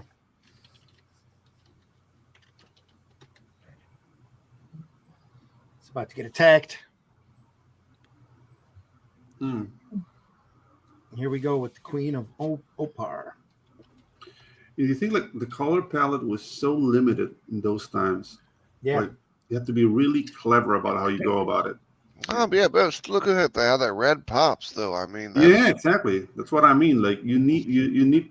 Do you have a smaller palette to make things pop and go behind? Yeah. So you have to be really clever about it. I was watching a podcast about the Tarzan in the comics, and they mentioned that John Buscema made this Queen of Opar look like just another female in Conan, whereas almost everybody else that has drawn her in comics or comic strips made her look very exotic in terms of the outfits they gave her. Mhm. But in Marvel, she just looked like just another woman from Conan. Like a lady. This is a pretty interesting costume design. Yeah, it's very Carmen Miranda. Like you only missing the fruit. Coochie. Yeah. I'm missing like the fruit hat and Chiquita banana. Yeah. The sound effects there. Yeah. Bundolo. I also love like the generic African. You're like, when did an African word here? Bundolo. What does that mean? Who knows? Yeah, so I was watching a YouTube video. Some people were going over the Conan stuff, and they're like, awful lot of freaking white people in Conan for something that's happened in Africa. Yeah, but it was the times. Like I don't really see it as something that like we should be like mulling over. Well, no, I mean it was 80 Yeah. years ago. But Yeah, like who was this made for? You know what I mean? Like not for Africa. It's for American readers. So put people you can relate to. Like I don't see like, oh my God, the representation. That's just dumb to me. Yeah, it's. Are we making sales, sir? yeah. Is her hat supposed to look like a scorpion? I'd say I was struck What's that by one? how many black people there were in the Conan comics. Yeah, and now we're getting black Anglo-Saxons on TV. So Yeah. I just saw that on a. Have you seen the ad? There's an advert for like William the Conqueror or something. Yeah, William like Jenkins. they've got all the people from like 1066. Yeah, and they've got all the people fighting on the beach. Yeah, all the people fighting on the beach, and there's plenty of black actors in there. Plenty of brothers. You know, and I'm like, no, I'm sorry. Yeah, it didn't happen like that. I don't think it happened like brothers. that. You know, Well, I don't care. But if you're going to do something historic, then kind of do it right. Accurate. You know, There was Who needs accuracy when you have diversity? You know? Yeah. There was a Viking TV show on Netflix a few years ago that pissed off. I think it was Norway, like the entire country in the Nordic area, because one of their famous leaders they portrayed as a black woman. That's just silly. It's silly. That was Vikings Valhalla, like the continuation. Yeah, it's just silly. So there you go. But there you go. It's what it is. I have a question for everyone, just really quick. What would you consider a log line in comics, or just in media in general? What line? A log line, or basically your elevator pitch. It's more known. It's called that mainly in movies. Yeah. Just kind of a tagline, really, isn't it? I mean, just got to come up with something slick about it. Yeah. Make it interesting, but keep it. Has somebody asked you for one? Well, yeah, I had to do one with my submission that I put in with my manga, which that's fine. No, I was on a podcast a couple of weeks ago, and it was all about manga and stuff like that. And the people on there were like, "Oh, what are people's log lines?" And I gave mine for my last Sentinel book, which is high flying martial arts action in a shattered world. Mm-hmm. And it pretty much tells you everything you really need to know about it. Without telling the story, that is. Yeah.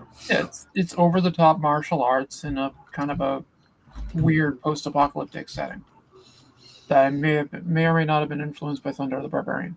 Well, I think that it's debatable as to what a log line is, because it could either be a simple description, or it could be something that is designed to hook you, but doesn't really describe the specifics of what's going on in the story. I'll give you an example. Here's a log line I wrote for Rammer. Pay Rammer to steal for you, and you've hired a pro. Tell him to take the job or else, and you've just met your executioner. There you go. Now that doesn't tell you anything about the specifics of what goes on in that story. I did have a 25-word synopsis that went with this that tells you exactly what takes place in the story. Yeah. But I look at the log line as a sales pitch It does tell you about the character though. That it tells you don't intimidate him. It tells you the nugget of what happens in that story to propel the story. Right. I see the log line as the amuse bouche. It's just kind of there to whet your appetite and get you more interested in what it's about. I suck at log lines. Mine are either too simple or too detailed. I can't seem to find that middle ground of throwing a hook out there with bait on it and then reeling you in. It's either I give you all the bait or not enough. It's I had basically the people on the panel were telling me that wasn't a correct log line, and I didn't know what I was doing with it.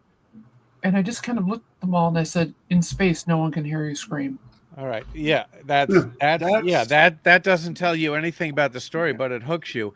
Now, here's an example of my summary and my log line for the same story. Okay. Here's the summary.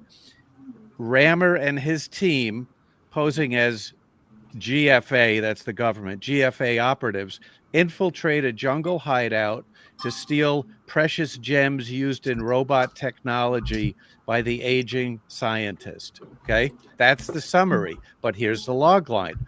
Rammer posing as a GFA agent, venturing deep into a godforsaken jungle to steal a precious gem from a crazy scientist. What could go wrong?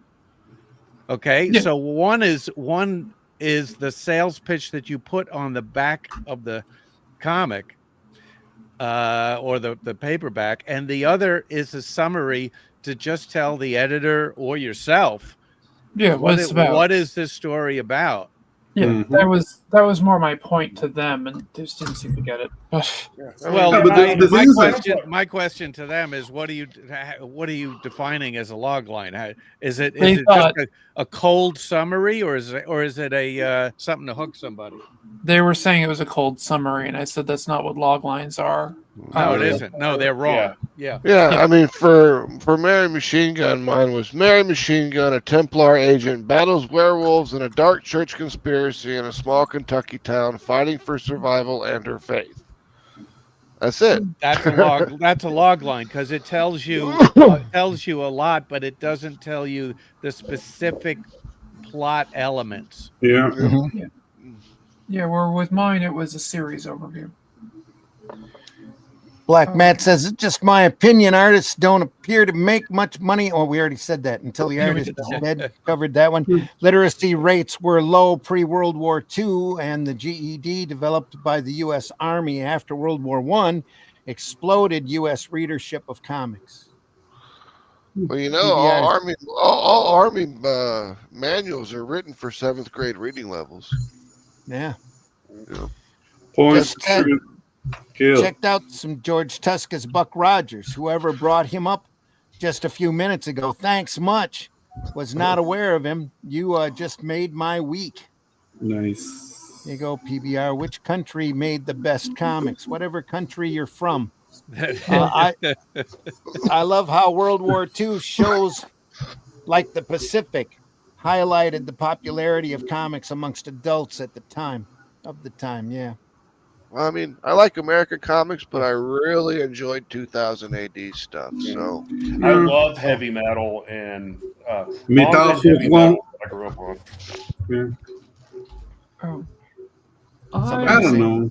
Like, I don't want to say like nationalities really matter more so than artists. Yeah. I don't have a favorite nation for comics. I have favorite artists, and they're from all over the world. But oh yeah. Well, that's one of the things I liked about the European stuff is that the art was just so different compared to what was coming out in the U.S. at the time. You know? Yeah, the industry shaped that though, right? Because there's like standards from the different like comic book companies in America, like forced artists to adhere to a certain style. That didn't really happen in Europe. There was more freedom for the artists there, and maybe that's why. Yeah. Well, when they first started reprinting Judge Dredd in the U.S. in Eagle Comics, I really got into it. But boy, the style of art and storytelling was so different from American comics. The sensibility was completely different. It took me a while to adjust to it. Huh. Yeah. I never Well, had that problem. Anyway. Well, or when you come from a country with no style like mine, is Panama's not known for comic book artists. I'm just an amalgam of the things I like. So it looks like I don't see what I'm doing out there, and that's not a good or a bad thing. It's just what it is. Yeah. You know. So yeah. I'm gonna have to get going, guys, because I have to get ready for the launch stream at noon. And I said, people who are part of this who want to have art in it, you're welcome to stop by and hang out on the launch stream with us. Cool. It'll be at noon, so just like in about an hour and 15 minutes. So what are you launching? So you go pimp it out. earlier. I guess you weren't listening. I wasn't. It is Max come in late, remember? Right. Yeah. Oh, that's true. It is. My friend Curtis is doing a collection of his online magazine, Swords and Sorcery Magazine .com, cool. and he's doing a best of. And the whatchamacallit, we're launching the first collection today at noon to do it. Cool. So, Cool. and Hey, Allison, tell folks how they can find you. you can find me right here on Sundays. I try to hang out with these people, and Reprobates. yeah, reprobates. That's a good way of putting it. Reprobates. We can use that. And I also stream my own channels on Mondays and Fridays, and sometimes in between. For instance, I also did Thursday and a few other times this week as I was working on things. And you can also find me in about an hour or so on my channel with I'm just going to drop the link in here. Do it. Do that. Do it, Doug. Okay. Do it. I don't know, Randy, if you could do that into the main chat as well. That only went to my channels. All right. So anyone's interested, and you can also, now that I know what the heck I'm doing with this thing, I'm going to turn off the Sanctum Sanctorum for a moment. And I will show.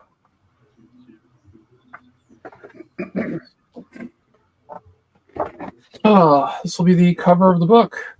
Oh, Nice. nice. Excellent. Great Really good. view, by the way. The Thank you. the anatomy on the figure drawing is really good. Thank you. I try to take my time when I'm drawing, but yeah, you know. And I also have some other art that will be in the book as well. I'm illustrating the story by Jeremy Harper, who's my brother, and my other friend Rick Silva. I'm doing his art. And I know Russ and Glenn might be doing stuff on this too, from what I will. Yes. So, Damnable lie.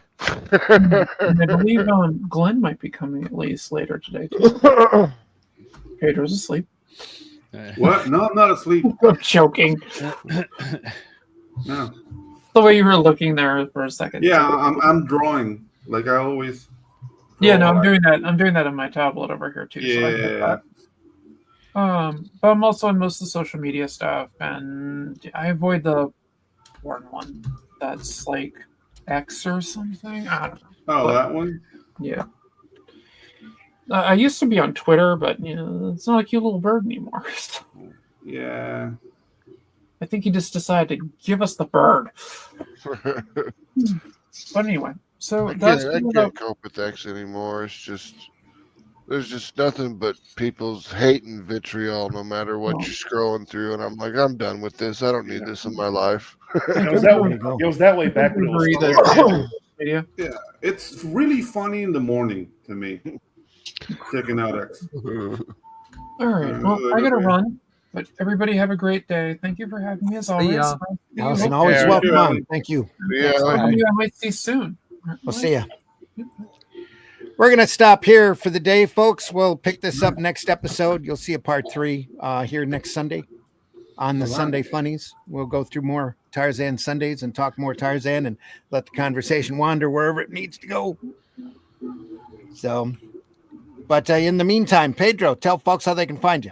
Oh, if you can share my screen real quick. Let me give you just 1 second. Hi, guys. I'm Pedro. I draw comics too.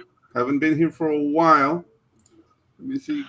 Jesus, share screen. So And jump I have an somebody else. announcement to make. Yeah, I have an announcement to make. Tropical Magics, my book, is coming to Arrow Comics. I'm working on the covers now. And it's going to be separated in 2 books. It's 64 pages of books. It's going to be split in 2. And this is issue 1 and issue 2. Now, the log line for this book would be if Cheech and Chong met Mad Max. Basically, it's 2 guys who are regular Joes in a post-apocalyptic world trying to make a buck, and they get basically thrown into an adventure because for them is a job. So it's a funny book. People who have read it have really enjoyed it. So look for it on a later date on Arrow.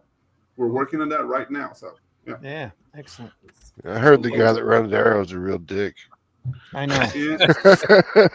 He is. That's an ass. I mean, you get used to him. Yeah, but- Mitch, tell folks how they can find you.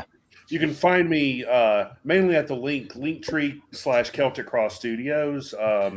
You can find my comics on both To Pass and Global Comics. Like I said earlier, I am going through the original Boger miniseries and kind of doing a director's cut version of it. I'm adding a lot of the original run of it had black, white, and red in it, and I'm kind of adding that in along with other color and other scenes. Mainly because I'm really going to jump into the mythology later on with the series, and so I thought it best to kind of bring back where it got started. I'm releasing each issue as I get it done, and then eventually I'll do a crowdfunding campaign for the whole collection. Okay, Max. All right. You can find me at Atrocity Comics with an X.com. The site's being rebuilt. It's mostly working. We're still adding the stuff into the shop and adding a few features to the site. But if you want to get in touch with me directly, I'm the only Max DeVille on Facebook. You can go to Atrocity Comics page there too and meet with or get all the information of everything new coming up with Atrocity Comics. Man, we've got a lot of stuff coming up at the end of this year and next year. We've got like 6 books that are done. We're just waiting to crowdfund them now. I mean, they're completely done. No. All right, Max. Thanks for coming on. Yeah, I like coming back. I come back. I just drop in like a ghost. Yeah. Charles, tell folks how they can find you. Well, they can go to Facebook and Instagram and X. I'm on all of those things. And there's also a on Facebook, there's a Rammur page, RAMMUR, and they can put my name in Amazon and they can find all my stuff there as well. All right. Russ. Hello. Tell folks how they can find you. Yeah, you can find me at looky there at russleach.com, where you can sign up for the email list and find out all about the Atlantean. This is one of the pages of the Atlantean. Yeah, there are women tied up. You gotta like this. I like that. That's good stuff. So lots more artwork like that. Lots of fun stuff. Well, I remember there that. You go. Lizards, yum. people. Yeah. So lizard people. So you can find out more about that by signing up for the email list over at russleach.com. If you've missed out on the campaign, we are up for 1 week while we sort out the final pages of inks and the files to get it off to print. That's up for 1 week, and then it's off to print.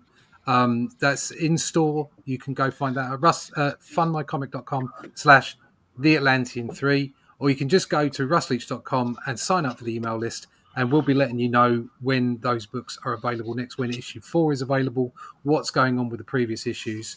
And if you're late to the party, just remember, if you're picking up the backup strips, if you're picking up the catch-up options on the Fund My Comic campaign, the omnibus is exclusive, so you're not going to be able to get that out in the wild. All right, so check it out. The only time that will be available is on crowdfunding. So if you want that book with a beautiful cover by Renato, okay, check that out. So russleach.com, sign up for the email list.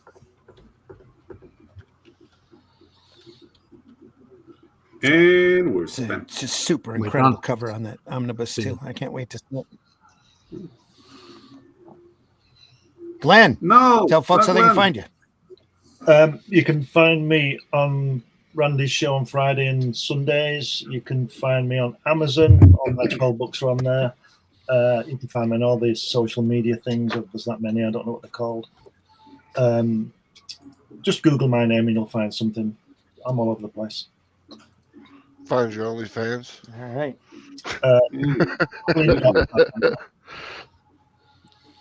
Have to look really hard for that one. Anyway. Folks, I've been your host, Randy Zimmerman. I've been writing The Atlantean. Here, like Russ said, go over to fundmycomic.com and take a look at that campaign when you can. Please buy in. Today, I'm going to be reading a bunch of old books that I picked up at a bookstore. How about this? Oh man, Ooh. hot fries himself. Meet Andy Cap. Andy Cap's hot fries. Who knew- I'm drunk again. Who knew he looked like that, huh? To start with, look at that. Yeah. Yeah. Before Smith went in and refined him. Here's another Andy Cap book I picked up. Hooray for Andy Cap. Great stuff. I find that bizarre that it's got a place in America because it's so very English. We only know him, like I said when we first talked about him. We only know him Yeah. over here from the hot fries. Exactly. I was gonna say Never knew. the hot fries is where it comes from. Never knew he had a comic strip until they, started kicking out books with him in it. But yeah, what a great strip about life and life at the pub. Yeah. Drunk Andy Cap. We're coming home. Wife's gonna be mad again. Exactly. I also picked this up, The Rime of the Ancient Mariner. Oh, cool. Sweet. It's an old Eclipse book with artwork by the great, I love this guy's work, the great Hunt Emerson. Oh yeah. Well, that's really good. I like that. See, That's that- crazy. that's when you know that he knows what he's doing because he knows how to break the rules. Yeah, You know? Yeah, dude. This is very just crazy wow. cartoon. I can animate that. You never seen Hunt Emerson's work before? No. Let me find a really good page here. There we are. Look at that. Oh, Looks like look at that nose. looks like it has a Basil Wolverton influence in it. Oh, definitely some hard influence. see Also, that a panel collection of the with the neighborhood. If you never saw that, it's a great one-panel strip. That's very esoteric stuff, very crazy material. Pardon? very nice. Some creepy Say what? laundry. Crazy stuff. Also, Mail Call by Milton Eith. Ooh. There's World War II strips. Hubba hubba. Look at that. We Yeah, might be I like taking that. a look at that in a future. Yeah, we need to Sunday take a look at Funnies that here one. real soon. Yeah. Great stuff. Definitely check that one out. I'll be there for that one. Yeah, we need to take a gander at that. That back cover's worth it. Are we alone. going to commit Yeah. male gaze? Yeah. That's fantastic. Well, Yeah. my hand. That's Anybody, all I do. I am a Any- male and I gaze. It's a fact. There's nothing you can get around.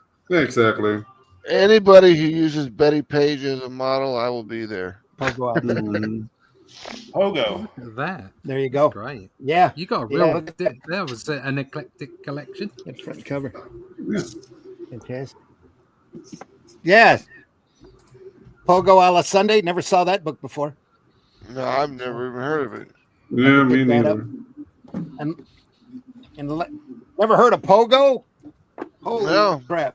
Great No. stuff. Great political humor. I mean, Also, I know pick who this Walt, up. I know who Walt Will Kelly Eisner's is. Facts, statistics, and trivia. Oh, there you go. Yeah, if I see Will Eisner book anywhere, if I don't already have it, I pick it up. Sorry, Max, you were breaking up. Oh, I said I know who Walt Kelly is. I just didn't know what Pogo was. That's hard to do as Oh, yeah. well. Breaking up. I know who R. Kelly is. R. Kelly. You got to know how to fly to know that. Yeah. That's probably Yeah, because we're pressing two hours, and my connection's probably starting to erode. So All right. All right. Yeah. it The seems boss to is be R. getting Kelly. tired. everybody's freezing, folks. We're all getting tired. We're here 2 days a week, Friday morning at 5 a.m. We do Comics by Night, where we look at great comics. Yeah, And then we do. Sunday morning at 9 a.m., we'll be back again with more Tarzan. So Sweet. we'll see you then. We're going to cut this off and get going. Just to keep the stuff running. FEMA response team was sent into that's his Tank Ferret's log line. I think he was taking a piss. Cat. Enjoy Allison. Yeah, are we breaking up still? Yeah. Come on, Yeah. stupid internet. Get out of here. All right. All right, well, it's nice to see you guys again. We're outta I'll be here. back We can after. go with it. See All you right. next week, yeah. folks. Take care. Peace. Bye-bye. We were real good there for a good hour and 50 minutes. So, Yeah. We're still alive, though. folks, buy Hey, alternative and independent comics, especially ours. We'll see you next week. Take care, everyone. We'll see you. See ya. Yeah. And that's not working. Let's use this. Run the outro. Yeah, do it. Taste the biscuit. Taste the goodness of the biscuit. Up. Taste the honey sauce. All right. Taste the goodness of the biscuit with the honey sauce. She's hot. Randy, you come up with the weirdest shit, man. I swear to God. He's trying to turn us off at the moment. Yeah, taste the biscuit. It's creeping now. Just take the Grinding. plug out. Just shock the hamster and make him go faster in the wheel. You'll be fine. Oh, come on. We're still counting. Yeah.